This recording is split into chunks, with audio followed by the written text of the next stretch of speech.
दोस्तों कैसे हैं आप लोग। आज मैं एक नया टॉपिक लेके आया हूँ। आपको जानना बहुत ज़रूरी है, ज़िंदगी को जीने के लिए क्या क्या ज़रूरत है, ये बहुत जानना बहुत ज़रूरी है। और आप फाइनेंशियली फ्री हो पाओ, इसके लिए क्या क्या बेसिक्स है, क्या क्या इम्पोर्टेंट चीज़ों है जिसमें आपको देखना बहुत ज़रूरी है। तो इस वीडियो को शुरू करने से पहले मैं तारिक अजीज सहयोग फिर में आप सभी का फिर से स्वागत है। किसी तरह का मेरा अगर दुश्मन है तो वो है इन्फ्लेशन, क्योंकि ये इन्फ्लेशन ही है जहाँ जितना भी मैं पैसा जमा करके रखूँ अपने घर पे, सेविंग्स करके रखूँ, वो पैसा आपका वैल्यूएशन घटते घटते जाएगा। लाइक 1991 में गोल्ड का वैल्यू था 3450, 2006 में वो गोल्ड का वैल्यू हो गया 6145। आज 2026 में हम लोग खड़े होकर इसका दाम है 1,45,947। तो आप समझ पा रहे हैं कि किस हालात में इन्फ्लेशन का इम्पैक्ट पड़ा है। पेट्रोल अगर देखते हैं 1991 में 14 रुपये दाम था पेट्रोल का, 2006 में 45 और आज के दिन में 94 रुपीज़ दाम है पेट्रोल का। डीजल 4 रुपया, 2006 में 30 रुपीज़ और 2026 में 90 रुपया।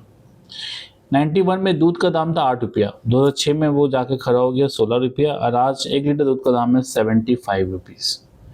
तो आप देख पा रहे हैं इन्फ्लेशन कितना डेंजरस चीज़ है। इवन अगर 1990s में आपका अगर 1 लाख रुपया रहता है आपके पास, 2000 में उसका वैल्यू हो जाता है 50,000 एंड 2011 में उसका वैल्यू था 24,151 और आज के दिन में इसका वैल्यू है 8754। बहुत ही अलार्मिंग सिचुएशन। आप अगर पैसा को अपना घर पे रखते 1 लाख रुपीज़ तो आज के दिन में इसका भाव होता 8754, 8,754 रुपया। आप समझ रहे हैं मैं आपको क्या बताना चाह रहा हूँ कि घर पे अगर पैसा रखते हैं तो आपका 1 लाख रुपया घर पे अगर आप रख दी 90s में, आज के उस समय का 90s में 1 लाख का जो अमाउंट था बहुत बड़ी रकम था। आज उसका भाव है 8754। स्टार्ट अर्ली, आपको शुरुआत बहुत जल्दी करना होगा। इसके लिए invest in right asset classes, आपको एसेट क्लासेस को डिवाइस कर देना पड़ेगा, प्रॉपर क्लास में एसेट क्लास में डालना पड़ेगा। और आपको सबसे बड़ा थंब रूल है, जो कोई थंब रूल नहीं, जो ऐसा थंब रूल है कि इन्वेस्टमेंट रेगुलरली, आपको पैसा हर वक्त डालना है, हर वक्त पैसा डालना है। सेकेंड पॉइंट ऑफ व्यू में आपको मैं एक कंपैरिजन दिखा रहा हूँ, इसमें जो पावर ऑफ कंपाउंडिंग का खेल है यहाँ समझ में आएगा आपको। यहाँ 25 ईयर्स का एक बंदा है, 45 ईयर्स का बंदा है। 25 ईयर्स का बंदा क्या कर रहा है, 10,000 करके SIP स्टार्ट किया है और 35 ईयर्स चलाया है। तो 42 लाख देने के बाद उनका कॉर्पस क्रिएट हुआ है 6,40,000। जिसका इनका एज है 45 ईयर्स, जो बंदा है उनका SIP अमाउंट हुआ है 20,000 का, जबकि वो SIP डबल कर दिया है। बट ड्यूरेशन उनका हाफ है 15 साल के लिए। तो उनका इन्वेस्टमेंट अमाउंट 36 लैक्स है, बट उनका कॉर्पस जनरेट हुआ 1 करोड़। तो यहीं से समझ में आ रहा पावर ऑफ कंपाउंडिंग, और यहाँ से समझ में आ रहा अर्ली, मिस्टर अर्ली जो है, मिस्टर अर्ली जल्दी स्टार्ट किए थे, इसलिए उनका 6 करोड़ 40 लाख का कॉर्पस जनरेट हुआ है। और मिस्टर लेट से स्टार्ट किए थे तो उनका 1 करोड़ कॉर्पस जनरेट हुआ है। राइट एसेट क्लासेस क्या होता है, देखिए अगर आपका इन्फ्लेशन का मार पड़ता है, गोल्ड का मार है, सिल्वर है, बैंक डिपॉजिट है, को डिपॉजिट्स है, कंपनी डिपॉजिट्स है, सेंसेक्स है, तो ये बहुत सारे एसेट क्लासेस है जहां आपको आपको डिवाइन करना है। आपको कुछ पैसा लिक्विड ऑप्शंस में भी रखना है, कुछ आपको इक्विटी में रखना है, कुछ आपका इंश्योरेंस में रखना है। तो हर तरीके से आपको डाइवर्सिफाई करना है।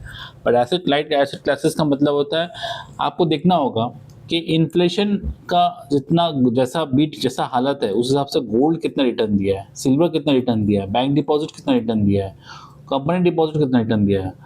ओनली सेंसेक्स वो आपको 719% रिटर्न दिया है। तो ये समझ पा रहे होंगे आप कि लास्ट 50 साल में कैसा इम्पैक्ट पड़ा है आपका इक्विटीज़ में। इन्वेस्टमेंट रेगुलरली, एक चीज़ मैं आपको बताना चाहूँगा, हैबिट है, और आपको पेशेंस के साथ आपको रेगुलर इन्वेस्टमेंट करना होगा। कभी ये मत सोचिएगा मार्केट नीचे आ गया है तो इस परिस्थिति में अपने आप को क्या किया जाए।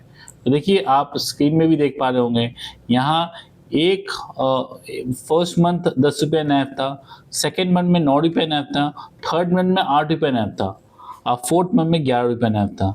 तो आपका यहाँ एक चीज़ समझ में आएगा, आपको अगर 1000 रुपये का आप एवरी मंथ यू इन्वेस्ट कर रहे हैं, तो पहला महीना 100 यूनिट, सेकंड महीना 111 यूनिट, थर्ड मंथ में 125 यूनिट एंड फोर्थ मंथ में 90 यूनिट। तो आप ज़्यादा से ज़्यादा यूनिट बाई कर रहे हैं, तो इसमें क्या होगा, आपका एवरेजिंग कॉस्ट जो हो रहा है वो बढ़िया हो रहा है, लो भी हो जा रहा है। 1979 में सेंसेक्स 100 रुपीज़ था, 100 था। आज 2026 में सेंसेक्स है 71,948। तो सेंसेक्स 15% का कंपाउंडिंग में ग्रोथ किया है। तो यहाँ आपको ऑल्टरनेटिव कुछ नहीं है जो आपका more than FD, more than corporate deposit से ज़्यादा आपको रिटर्न मिलेगा। तो एकमात्र इक्विटी है जहाँ आपको रिटर्न ज़्यादा मिलेगा। वॉलेटिलिटी, मार्केट का मेन यूनिक पॉइंट है। मार्केट जैसा जैसा वॉलेटिलिटी इतना रहता है उतना ही आपका लेवल ऑफ इन्वेस्टमेंट एसआईपी का ग्रोथ बढ़ेगा, क्योंकि आप हर लेवल में बाई कर रहे हो, आपका लॉन्ग टर्म के लिए ये बढ़िया रहेगा।